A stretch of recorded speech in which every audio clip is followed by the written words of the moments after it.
Monday அன்னைக்கு காலையில் பார்த்திங்கன்னா பாப்பாவுக்கு ஃபீவர் வந்துருச்சு. நேற்று ஃபீவர் இல்லை, இன்றைக்கி காலையிலேருந்து தான் இருக்குது.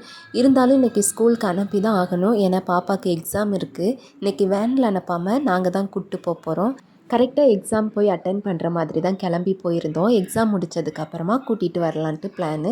பாப்பா எக்ஸாம் எழுதிட்டு இருக்க அந்த கேப்பில் நான் சந்தை பக்கம் தான் வந்திருந்தேன். போன தடவை இடியாப்ப தட்டு வாங்கியிருந்தேன் இல்லையா, அது ரொம்ப நல்லா இருக்குன்னு அம்மா சொல்லிட்டு இருந்தாங்க. அதனால் இந்த தடவை அம்மாவுக்கு ஒரு 4 தட்டு வாங்கிட்டு அதுக்கப்புறம் ஊருக்கு போகிறதுனால கொஞ்சம் கருவாடுலாம் வாங்கி வச்சுருந்தேன். கருவாடுலாம் வாங்கி காரில் வச்சுட்டு பாப்பாவை கூப்பிடுறதுக்கு வெயிட் பண்ணி பாப்பா எக்ஸாம் எழுதி முடித்ததும் அவளை கூப்பிட்டுட்டு நேராக பேக்கரிக்கு தான் போயிருந்தோம். அவளுக்கு ஃப்ரெஷ் ஜூஸ் வாங்கி கொடுக்கலாம் அப்படின்றதுக்காக கூப்பிட்டு போயிருந்தேன். பப்ஸும் பொமோக்ரேனட் ஜூஸும் ஆர்டர் பண்ணியிருந்தேன். ஜூஸ் குடிச்சிட்டு நேராக வீட்டுக்கு வந்தாச்சு.